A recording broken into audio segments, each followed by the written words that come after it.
नमस्कार। मैं Dhananjay Kumar the public India में आपका स्वागत।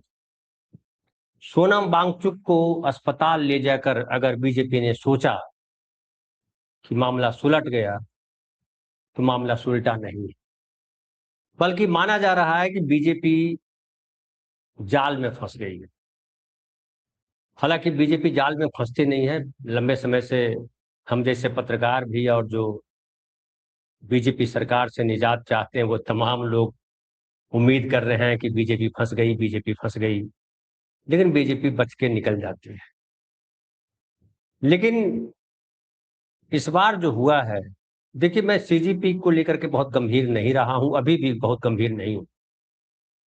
लेकिन जो सोनम वांगचुक का जो प्रदर्शन रहा है, सोनम वांगचुक को लेकर के देश भर में जिस तरह की चर्चाएं हो रही हैं, वो संभावना जगाती है, उम्मीद जगाती है।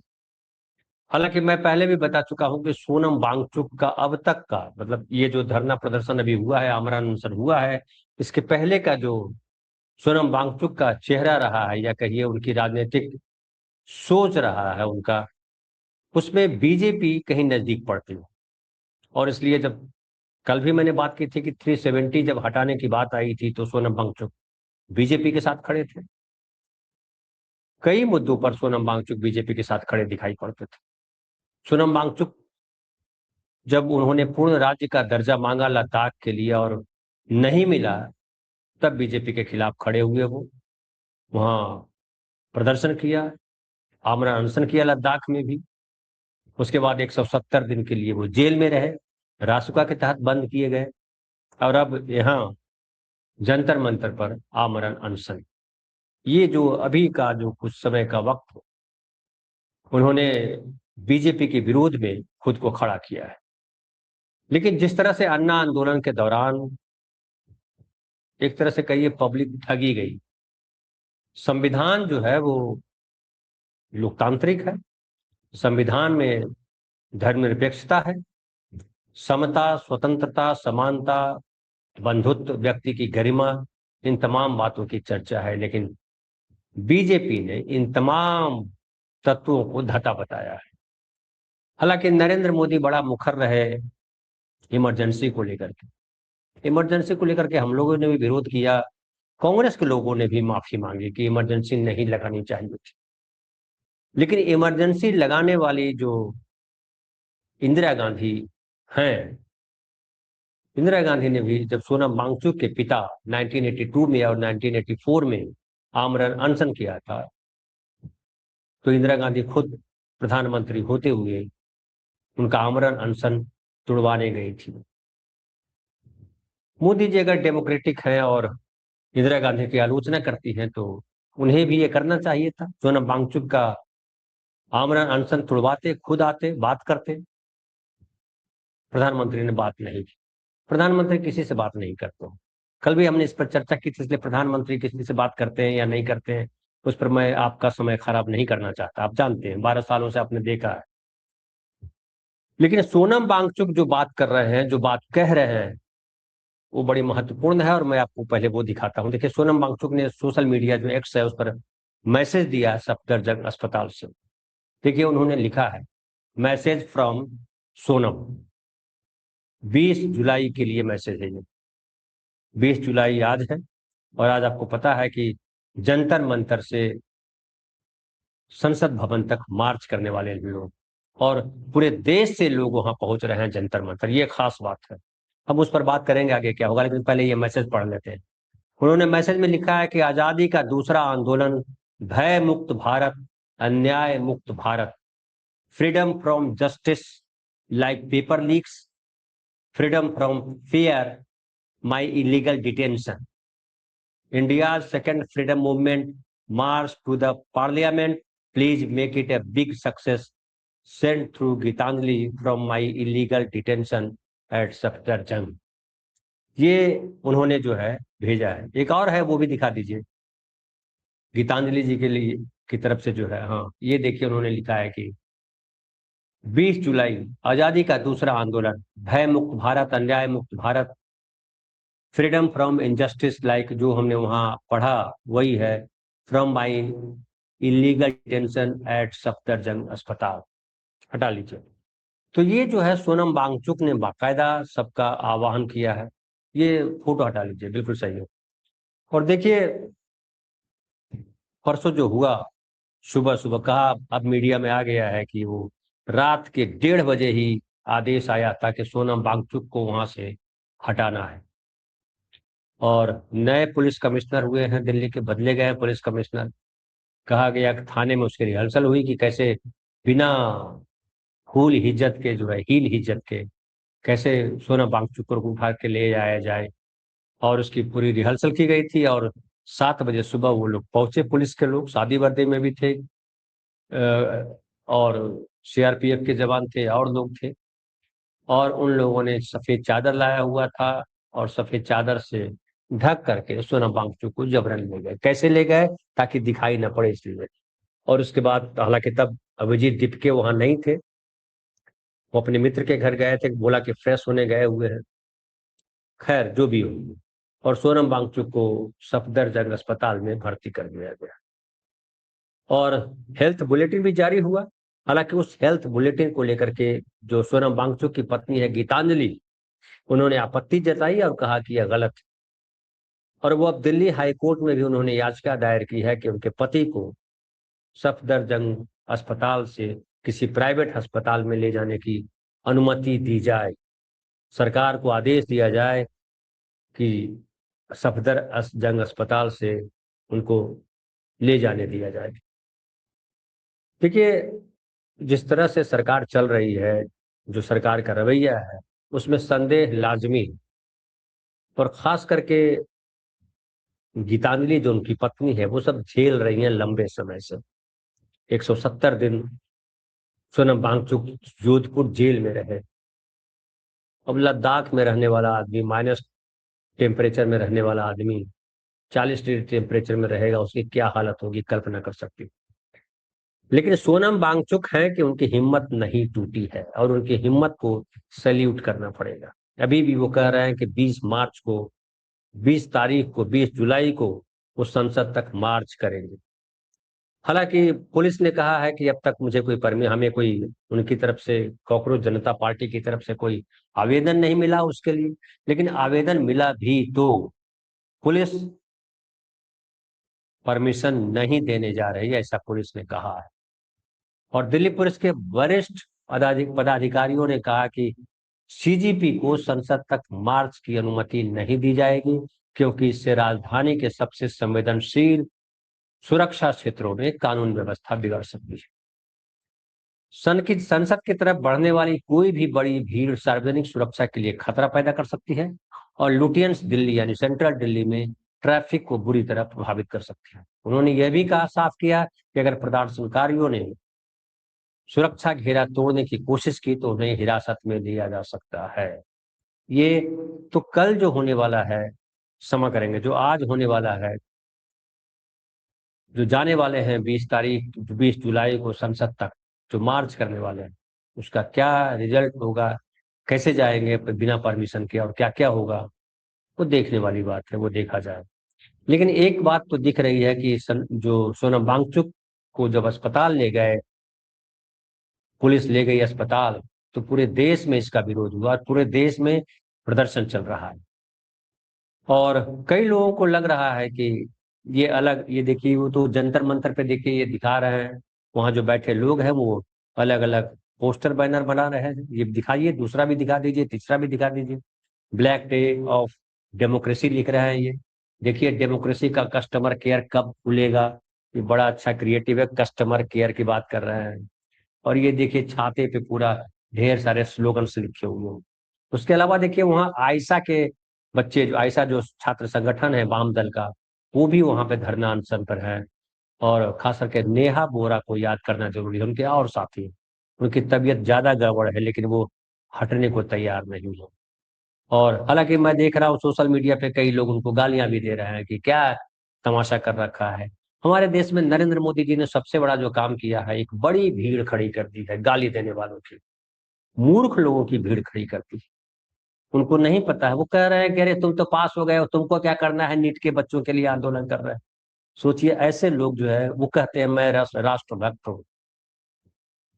परसों जब सोनम वांगचुक को उठा करके ले गए तो एक महिला आई और दीपिका के चेहरे पर स्याही फेंक दी, जय श्री राम के नारे लगाने लगी।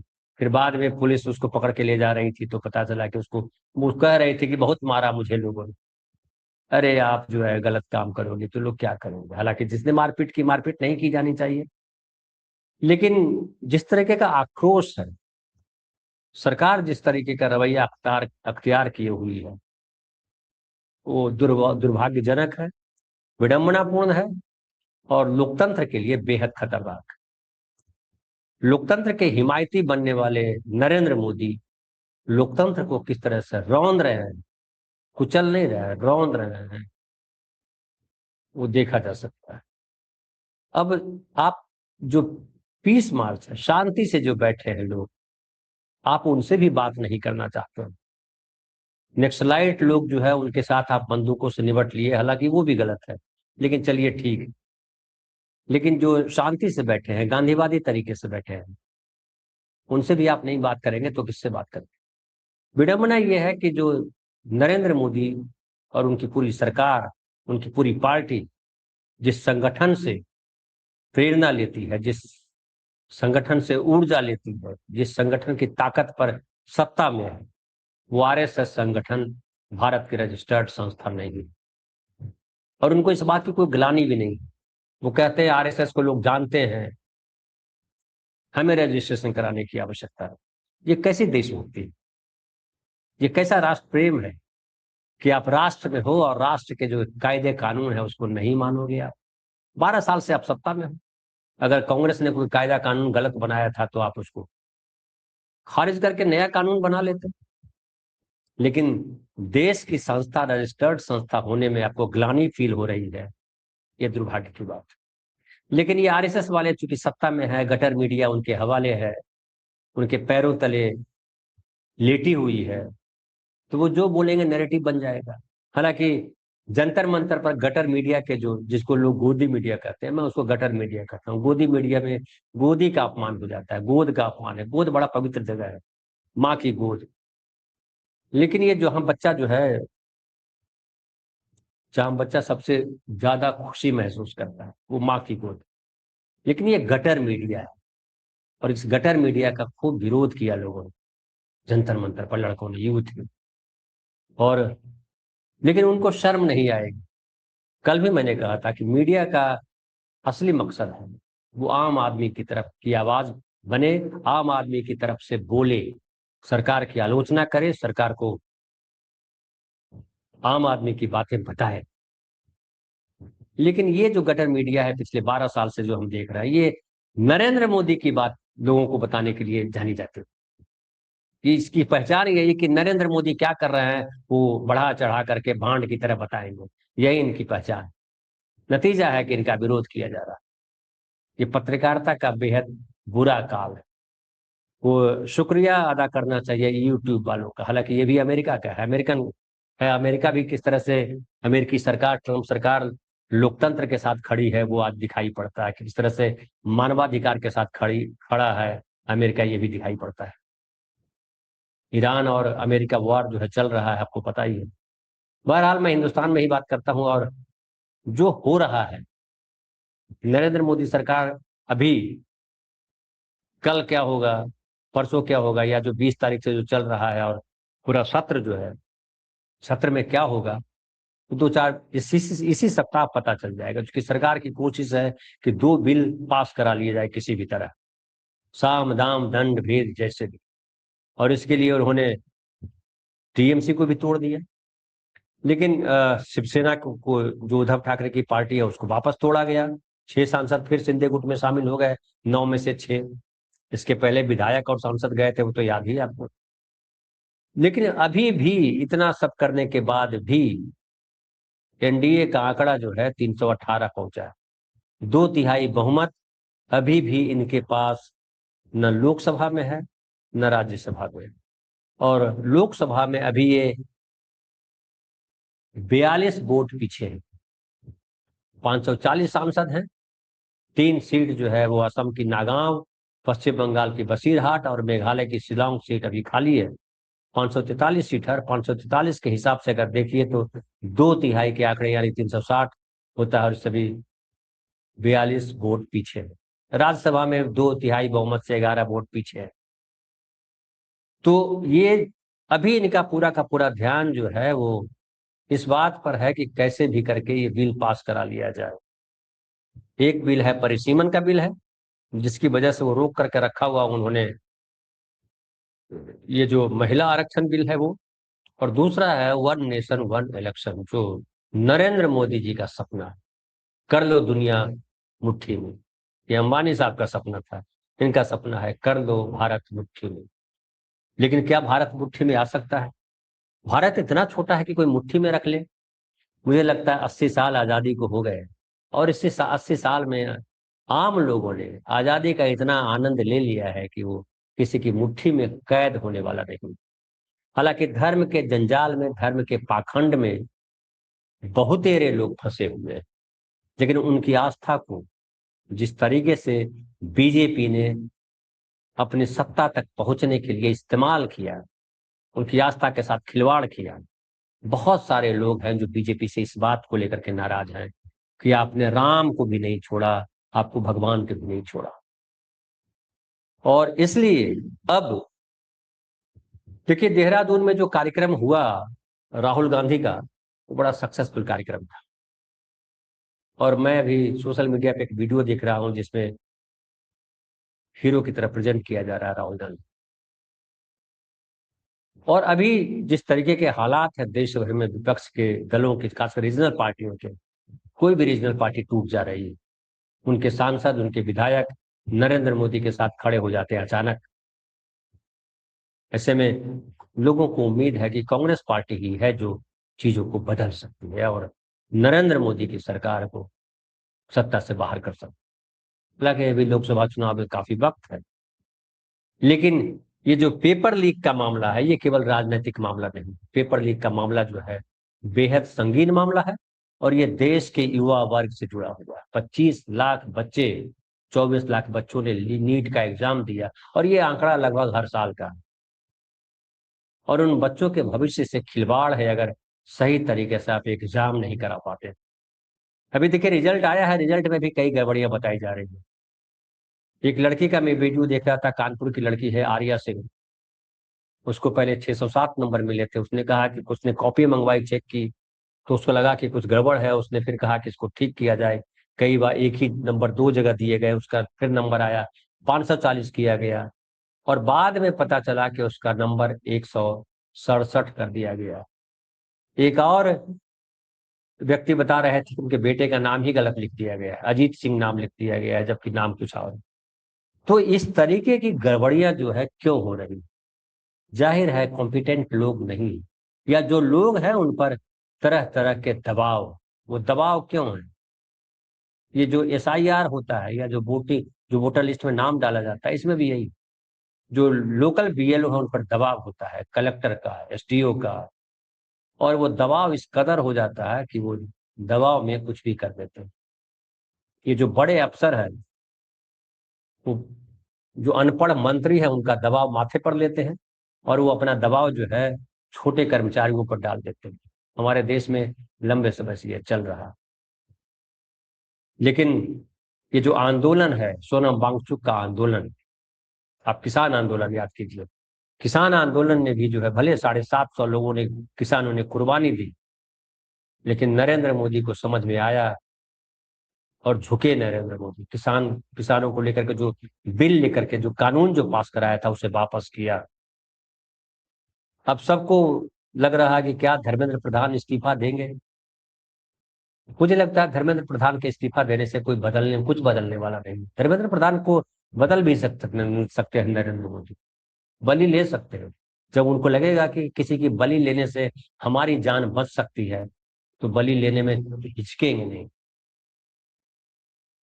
कई लोग कहते हैं कि इसलिए इस्तीफा नहीं होगा कि अगर इस्तीफा होगा तो सरकार झुकी हुई नजर आएगी, और जब सरकार झुक जाएगी तो जो नरेंद्र मोदी को स्वीकार करना पड़ेगा कि हाँ, गड़बड़ी हुई थी।